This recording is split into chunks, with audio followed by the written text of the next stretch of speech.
Hello विद्यार्थियों, मैं रंजीता कौर। ज्ञान वर्षा चैनल में आपका स्वागत है। आज हम क्लास 12 की पाठ्य पुस्तक में से पाठ 10 निष्ठा मूर्ति कस्तूरबा पढ़ेंगे। निष्ठा मूर्ति कस्तूरबा एक काका कालेलकर जी के द्वारा ये लेख लिखा हुआ गया है। आपका जन्म 1 दिसंबर सन 1885 में महाराष्ट्र के सतारा नगर में हुआ था और आपका देहावसान यानी मृत्यु 21 अगस्त सन 1981 में हुई। आपकी 30 पुस्तकें प्रकाशित हुई। स्मरण यात्रा, धर्मोदय, हिमालय प्रवास, लोकमाता, जीवन और साहित्य आदि आपकी अन्य महत्वपूर्ण रचनाएं रही। उत्तम निबंध, सजीव यात्रा वृत्तांत, यात्रा वर्णन, संस्मरण आपके आप और जीवनी लिखने वालों में काका कालेलकर जी का उच्च स्थान है। और इसके साथ ही केंद्रीय भाव प्रस्तुत संस्मरण में लेखक ने कस्तूरबा गांधी के व्यक्तित्व को उजागर किया है। अब देखिए संस्मरण क्या है। संस्मरण किसी महान हस्ती के विषय में कोई स्मृति, कोई याद रह जाए और जब उसको लेख में लिख दिया जाता है तो उसे संस्मरण कहते हैं, है ना भी लिखा जाए तो एक अच्छी याद। और व्यक्तित्व माने पर्सनालिटी अंग्रेजी में कहेंगे। इसके अंदर व्यक्ति का आंतरिक सद्गुण भी रहते हैं और बाहरी उसका वेशभूषा, बातचीत करने का तरीका, सारा कुछ व्यक्तित्व में आता है। इसको उजागर करने का माने सबके सामने प्रकट करने का सफल प्रयास किया है लेखक ने। लेखक का मानना है कि कस्तूरबा का सम्मान है ना, उनका आदर के सिर्फ इसलिए नहीं होता कि वो महात्मा गांधी की पत्नी रही, सधर्मणी माने पत्नी। उनका सम्मान मात्र इसलिए नहीं होता, है ना, उनका अपना स्वतंत्र व्यक्तित्व था, उनकी अपनी पहचान थी जो लोगों के लिए प्रेरणा का, मोटिवेशन का स्रोत रही है।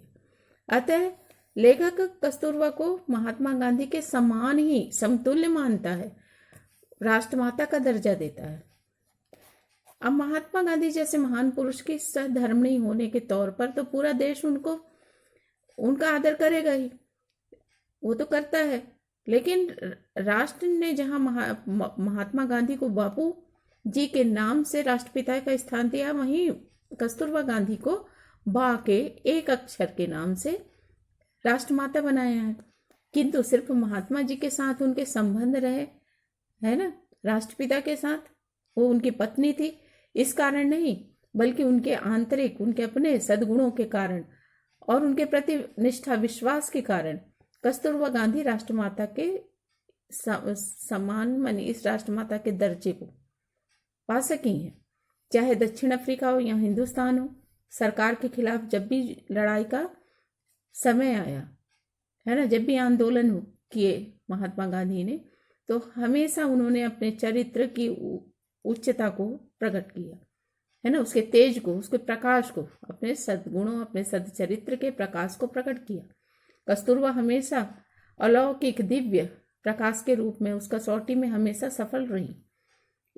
इससे भी विशेष बात यह है कि वह आज जब हमारा समाज बहुत तेजी से बदल रहा है, फिर भी आज भी भारत का आदर्श स्त्री के रूप में क्या है, वो सती स्त्री को महत्व देता है, अपने हृदय में सती स्त्री को स्थान देता है। इसी आदर्श की जीवित प्रतिमा, साक्षात मूर्ति थी कस्तूरबा गांधी। इस तरह की विविध लोकोत्तर माने अलौकिक, अनेक प्रकार की अलौकिक योग्यताओं के कारण सद्गुण दिखाई तो पड़ते नहीं, अलौकिक रहते हैं, है ना। तो ऐसे अलौकिक सद्गुणों की योग्यता के कारण सारा राष्ट्र आज भी कस्तूरबा की कई स्थानों पर देखिए, कस्तूरबा का भाषा ज्ञान अधिक, सामान्य से अधिक नहीं था, मतलब कि वो अशिक्षित थी, इसलिए बहुत अधिक हिंदी के साहित्यिक शब्द या मानक शब्द या अंग्रेजी के शब्द बहुत कुछ जानती हूँ ऐसा नहीं था। दक्षिण अफ्रीका में जब वह महात्मा गांधी के साथ रही तो कुछ उनके अंग्रेजी मेहमान घर पर जब आते तो उन्हें 25-30 अंग्रेजी के शब्द बनते थे, उसी से वो काम चलाती। जब महात्मा गांधी घर पर नहीं होते तो उन्हीं 25-30 शब्दों से वो उन आए हुए मेहमान से बात करती, संभाषण माने बातचीत करती। तो कभी कभी विनोद की स्थिति भी पैदा होती है, विनोद माने हंसी की स्थिति भी पैदा हो जाती, क्योंकि कभी उच्चारण में भी गलती हो सकती होगी। इसके साथ ही कस्तूरबा की गीता के ऊपर श्रद्धा थी, मानी गीता ग्रंथ पर, है ना। पढ़ाने वाला अगर कोई मिल जाए तो वो बड़ी भक्ति के साथ गीता पढ़ने को तैयार रहती। परंतु बहुत ज़्यादा समय उनकी गाड़ी ना चल पाती, वो ठीक से उसको अक्षरों को समझ ना पाती। फिर भी आगा महल में बार बार कारावास के मन, जब जेल के दौरान जब आंदोलन जो गांधी जी चलाते थे, उन आंदोलन के कारण जब वो जेल में गई तो उस समय उन्होंने गीता के पाठ बार बार लेने की कोशिश अपनी जारी रखी। उनकी निष्ठा का दूसरा ग्रंथ था। देखिए, 2 ग्रंथों में निष्ठा है, प्रश्न का उत्तर भी है, पहला गीता और दूसरा तुलसी रामायण। तो उनकी निष्ठा का दूसरा ग्रंथ था तुलसी रामायण। बड़ी मुश्किल से दोपहर के समय शांति निकेतन में जब उन्हें आधे घंटे की फुर्सत मिलती तो बड़े बड़े अक्षरों में लिखी हुई तुलसी रामायण को वो दोहे तुलसी रामायण के दोहे चश्मा चढ़ाकर पढ़ने बैठ जाती। उनका यह चित्र देखकर काका कालेलकर कहते हैं, हमें बहुत मजा आता। राष्ट्रीय संत तुलसीदास के द्वारा लिखा हुआ सती सीता का वर्णन, चाहे उन्हें समझ ठीक से ना आया हो, मगर फिर भी वो सती सीता माने सदाचरण सदचरित्र वाली सीता तो वो बनी ही गई। और दुनिया में 2 प्रकार की अमोघ शक्ति है। पहला है, ये देखिए प्रश्न का उत्तर है कि शब्द और कृति, है ना। शब्द, देखिए शब्दों का ऐसा चमत्कार होता है, बातचीत करने का ऐसा तरीका होता है कि लोग संसार सब पीछे लग जाते हैं, है ना। किसी की बातों में ऐसे बात करना कला होती है। ऐसे ही महात्मा गांधी, और कृति माने कर्म। तो महात्मा गांधी जी में उनके शब्दों का में चमत्कार था, बात करने की कला थी उन्हें, और इसलिए पूरा राष्ट्र उनके पीछे चलता था। और दूसरा कर्म, वो बहुत परिश्रमी भी थे। तो जो महात्मा गांधी है ना, उन्होंने इन दोनों शक्तियों की असाधारण उपासना की, है ना, साधना की उन्होंने इसकी। लेकिन कस्तूरबा गांधी ने दोनों शक्तियों में से अधिक श्रेष्ठ कृति को माना और उसकी विनम्रता के साथ उपासना की। ऐसा करके उन्हें संतोष प्राप्त हुआ और जीवन की सफलता प्राप्त हुई। दक्षिण अफ्रीका की सरकार ने जब उन्हें जेल भेज दिया, कस्तूरबा ने अपने बचाव में कोई कुछ नहीं कहा, ना ही कोई विनती की। उन्होंने ये कहा कि मुझे तो वह कानून तोड़ना ही था जो कहता है कि मैं महात्मा गांधी की धर्मपत्नी नहीं हूँ। क्योंकि जेल वो किस कारण, आंदोलन के कारण जा रहे थे। आंदोलन महात्मा गांधी के द्वारा चलाए जाते थे। तो महात्मा गांधी का समर्थन करना पत्नी होने के नाते उनका कर्तव्य था। तो उन्होंने कहा मुझे तो वो कानून तोड़ना ही था जो ये कहता है कि मैं महात्मा गांधी की पत्नी नहीं। वो जेल चली गई। जेल में उनकी तेजस्विता, उनके सदाचरण, सदचरित्र, तेज प्रकाश को तोड़ने की कोशिश की गई सरकार ने, लेकिन उन्होंने हार नहीं मानी, निराश नहीं हुई और सरकार को ही हार माननी पड़ी। डॉक्टर ने जब उन्हें धर्म विरुद्ध, जब वो बीमार पड़ी तो डॉक्टर ने मांसाहारी भोजन लेने को कहा, है ना, अंडा वगैरह खाने को कहा। तब उन्होंने धर्म निष्ठा पर, धर्म के प्रति निष्ठा, इस पर कोई व्याख्यान मैंने कोई उपदेश नहीं दिया। उन्होंने कहा कि मुझे अखाद्य नहीं खाना है, भले चाहे अखाद्य खाकर जीने से भला है कि मुझे मौत ही आ जाए। कस्तूरबा की कसौटी सिर्फ केवल सरकार ने की हो ऐसा नहीं है। बहुत बार महात्मा गांधी ने उन्हें अनेक कठोर बातें कही, मन में स्पर्शी, हृदय को छूने वाली, कठोर माने कष्ट देने वाली, दुख देने वाली बातें कही। तब काका कालेलकर कहते हैं, ये उनका देखिए, ये स्मरण है उनका। कस्तूरबा के प्रथम दर्शन पहली बार उन्होंने कस्तूरबा गांधी को शांति निकेतन में देखा और सन 1915 के प्रारंभ में जब महात्मा गांधी वहां पर पहुंचे तब स्वागत हुआ। स्वागत समाप्त होने के बाद सब लोग ने सोने की तैयारी की। आंगन के बीचों बीच चबूतरा था जहां महात्मा गांधी और बाकी बिस्तर लगा दिए गए और अगल बगल में सभी लोग अपने अपने बिस्तर बिछाकर सो गए। तब हम सबको ऐसा प्रतीत हुआ जैसे मने आंगन में चारों ओर हम सो रहे हैं और माता पिता मने चबूतरे पर सो रहे हैं। तो ऐसा लगा जैसे आध्यात्मिक माता पिता मिल गए हों, मनेश्वर तुल्य माँ बाप मिल गए हों। और अंतिम दर्शन काका कालेलकर को, अंतिम दर्शन बिरला हाउस में हुए जब उन्हें गिरफ्तार किया गया। महात्मा गांधी जी को गिरफ्तार करने के बाद सरकार की ओर से कस्तूरबा गांधी को कहा गया कि अगर आपकी इच्छा है तो आप भी साथ चल सकती हैं, माने महात्मा गांधी के साथ चल सकती हैं। बा बोली, अगर आप गिरफ्तार करें तो मैं जाऊंगी, है ना, अगर ऐसा कुछ बनता हो, जरूरी हो तो गिरफ्तार करना तो मैं जाऊंगी, वरना मैं अभी मेरी आने की कोई तैयारी नहीं है। महात्मा गांधी जिस सभा में बोलने वाले थे, है ना, जिस सभा को संबोधित करने वाले थे स्वतंत्रता संग्राम के लिए, उसी उसी सभा में जाने का उनका निश्चय था। और पति की गिरफ्तारी के बाद महात्मा गांधी जब गिरफ्तार हो जाते तो जो सभा में उनको बोलना होता था, उनकी अनुपस्थिति में बाह्य उन सभाओं को संबोधित करती थी। शाम के समय जब व्याख्यान माने जो सभा था उसमें भाषण देने के लिए वो जो निकल पड़ी, सरकारी ऑफिसरों ने उनसे कहा, वो क्या कौन से ऑफिसर थे, माने हिंदुस्तान के ऑफिसर जो ब्रिटिश सरकार का काम कर रहे थे, है ना, वो उनके अधीन काम कर रहे थे। उन्होंने कहा, माता जी, सरकार का कहना है कि आप घर पर रहें, सभा में जाने का कष्ट ना उठाएं। बा ने उस समय उनको, है ना, उन हिंदुस्तानी सरकारी ऑफिसरों को जो ब्रिटिश सरकार के अधीन थे, उन्हें ना तो देश सेवा का महत्व समझाया, ना उन्हें देशद्रोही की ही कहा। बस ये कहकर ना उनकी ऐसी निंदा की, आलोचना की, उन्होंने बस एक ही वाक्य में सरकार को सूचना दी कि सभा में जाने का मेरा निश्चय पक्का है और मैं जाऊंगी ही। फिर इस सभा में जाने के बाद फिर उनको गिरफ्तार कर लिया गया सरकार के द्वारा। अब आगा खां महल में खाने पीने की कोई कमी नहीं थी, है ना, महात्मा गांधी भी वहीं गए थे, नजरबंद थे। हवा की दृष्टि से स्थान भी अच्छा था, महात्मा जी की का साथ भी था।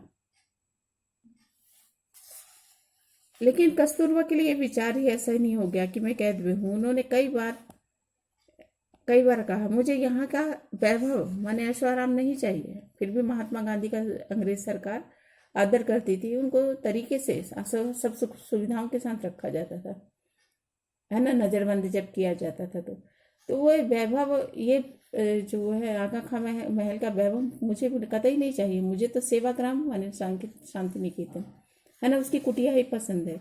सरकार ने उनके शरीर को तो कैद कर लिया, किंतु उनकी आत्मा को कैद ना कर सकी।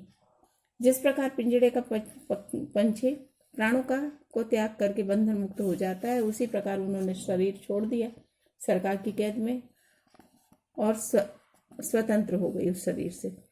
उनके इस मूक, है ना, ये मौन और तेजस्वी, पूरे प्रकाशित कर देने वाला, ये जो उनका जीवन दान था, बलिदान था, उसने अंग्रेजी साम्राज्य की नींव हिला दी और हिंदुस्तान पर उनकी हुकूमत जो शासन था उसकी जड़ें कमजोर होने लगी, है ना। एक तो वो कैद में उनका बलिदान हुआ और अपनी कृति निष्ठा के द्वारा, है ना, अपने परिश्रम के प्रति विश्वास के द्वारा उन्होंने ये दिखा दिया कि रोचक साहित्य के पहाड़ों की अपेक्षा, है ना, चाहे शुद्ध रोचक साहित्य कितने भी साहित्यिक शब्दों को समझ लो, है ना, और वो रोचक हो, रुचिकर लगे, मन को भाए, लेकिन फिर भी कृति का एक क्षण माने कर्म का एक क्षण भी अधिक आवदार माने पानीदार, इज्जतदार होता है, मूल्यवान होता है। शब्द शास्त्र में माने शब्द बातचीत करने की जगह कला जिन्हें आती है, वो उनको कर्तव्य माने क्या होगा, क्या सही है, क्या गलत है, इसका हमेशा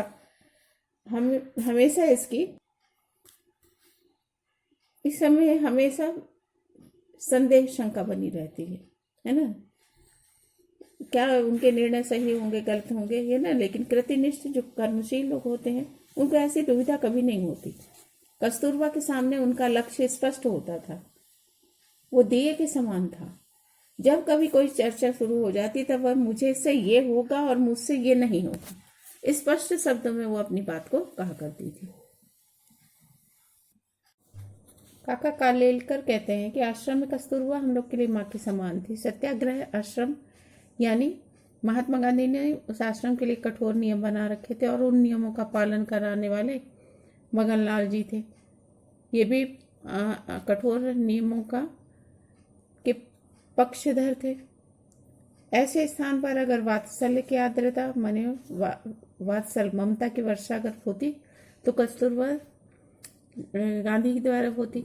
आश्रम के नियम को वो ताक में रख देती और जब आश्रम के बच्चों को भूख लगती तो वो जो दादी बच्चों की, वो सबके लिए कुछ ना कुछ बनाकर खिलाती उनको। कई बार लोगों ने महात्मा जी से शिकायतें भी की, है ना, किंतु महात्मा जी ने अंत में हार कर कस्तूरबा से ये कहा कि जो आश्रम के नियम है वो बाप पर लागू नहीं होते हैं। आश्रम में कोई बड़ा नेता है, छोटा है, कोई मामूली कार्य करता है, उसके खाने पीने के लिए पूछताछ कोई करती तो कस्तूरबा गांधी करती। आलस से तो उनको छुकर भी नहीं गया था। कभी बहुत बुरी बीमार हुई हो, है ना, चाहे वो कोई असाध्य रोग, प्राण घातक बीमारी से ग्रस्त हुई हो, थोड़ी सी ठीक होती थी, जरा सी शक्ति शरीर में आती थी तो वो तुरंत आश्रम की रसोई में आ जाती थी। आखिरी में उनके हाथ पैर थक गए थे, शरीर जीर्ण शीर्ण बूढ़ा हो गया था, मुंह में दांत भी नहीं बचे थे, फिर भी वो जितना उससे काम पड़ता तो वो आश्रम की रसोई में आकर करती। और जब मैं जाता और वो मुझे कुछ देती खाने को, तब छोटे बच्चे की तरह हाथ फैलाने में मुझे अपने आप को असाधारण धन्यता, मैं अपने आप को धन्य समझता। वे भले ही कम पढ़ी लिखी थी, कभी भी उनके मन में इस संस्था को चलाने की महत्वाकांक्षा नहीं आई, है ना, ये इच्छा नहीं उनकी हुई। लेकिन देश में क्या चल रहा है, वे अखबारों के माध्यम से, अखबारों के पढ़ने वालों से प्रश्नों के पूछ कर देश का हाल जान लेती थी। महात्मा जी जब जेल में गए थे तब उन्हें जो मीटिंग करनी होती थी, है ना, जो सभाएं करनी होती थी, राज्य की परिषद हो या शिक्षण सम्मेलन हो, तो उन पे अध्यक्ष के द्वारा जो भाषण दिया जाता है वह कस्तूरबा गांधी ही देती। और लेखक कहते कि मुझे कई बार अवसर मिला कि मैं उन भाषण को लिखूं। मैंने उनसे साफ साफ कह दिया कि एक भी दलील भाषण में मैं अपनी तरफ से नहीं दूंगा, आप जो बताएंगे मैं वही ठीक भाषा में लिख दूंगा। वो जब मैं लिखता तो वह हाँ ना कहकर अपनी दलीलें, तथ्य अपने वो मुझे बता देती, है ना, क्या कहना है, किस तरह होगा, तो प्रमाणिक तौर पर। उस समय उनकी उस शक्ति को देखकर मैं चकित रह जाता। अध्यक्ष भाषण किसी से लिखवाना आसान होता है, लेकिन जब परिषद में, जब किसी सभा में उसे समाप्त किया जाता है तो उसका उपसंहार वहां की परिस्थितियों के अनुसार तुरंत प्रत्युत्पन्नमति माने तुरंत उस परिस्थिति को देखकर अपनी बुद्धि के आधार पर तुरंत बात कहनी होती है। तो कस्तूरबा गांधी उपसंहार के भाषण को बहुत ही अच्छे तरीके से देती। उनका पर जो संहार होता था पूर्ण होता था और सफल होता था।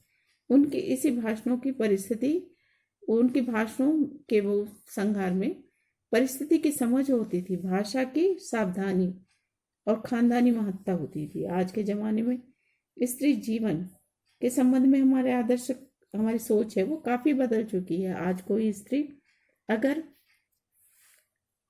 कोई स्त्री कम पढ़ी लिखी होती है, उसमें कोई ऊंची इच्छा नहीं हो, तो उसका जीवन क्या होता है, कृतार्थ है, धन्य नहीं होता है, यशस्वी नहीं होता है। ऐसी हालत में जब कस्तूरबा की, है ना, ऐसी सोच वाले समाज में जब कस्तूरबा की मृत्यु हुई तो पूरे देश ने स्वयं बहुत ही तेज तीव्रता के साथ उनके स्मारक को बनाने के लिए धनराशि इकट्ठी की, क्योंकि सभी की श्रद्धा निष्ठा कस्तूरबा के प्रति थी और इतनी बड़ी धनराशि इकट्ठा हो गई। इस पर से यह सिद्ध होता है कि हमारा देश आज भी ऐसी तेजस्वी आदर्शों को मानता है। और ये सारी बातें, इतनी श्रेष्ठता, इतनी महानता कस्तूरबा में आई कहाँ से? वो तो कभी जीवन में मैंने पढ़ने लिखने नहीं, शिक्षण नहीं प्राप्त किया उन्होंने। सचमुच भारतीय आदर्श की शोभा देने वाले ये गुण उनमें कुटुंब के से आए, है ना, कौटुंबिक सद्गुण थे ये, उनके अपने परिवार से मिले हुए थे। वो उनकी कसौटी पर खरी उतरी और जीवन सिद्धि, जीवन की सफलता को हासिल किया, है ना। और इसके साथ ही देखिए, कस्तूरबा सिर्फ अपने संस्कार के बल पर और कुटुंब के आर्द्रता, वात्सल्य, ममता के कारण ही उसी तेजस्विता को चिपकाए रखा उन्होंने अपने साथ, है ना, उस तेज को, उस सद्गुणों को अपने साथ चिपकाए रखा और इसलिए वो महात्मा जी के बराबरी में आ गई। जितने भी धर्म के लोग हैं सभी उनके प्रति इस विशाल देश में जितने भी धर्म के लोग हैं वह उनके प्रति बहुत निष्ठा रखते हैं, कस्तूरबा गांधी के प्रति, और उनकी पूजा करते हैं। स्वतंत्रता के पूर्व की जो शिवरात्रि का दिन होता है, उनके स्मरण का दिन होता है, सब लोग अपनी अपनी तेजस्विता को और अधिक तीव्र बनाने के लिए उनकी आराधना करते हैं।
गॉड ब्लेस यू बच्चों।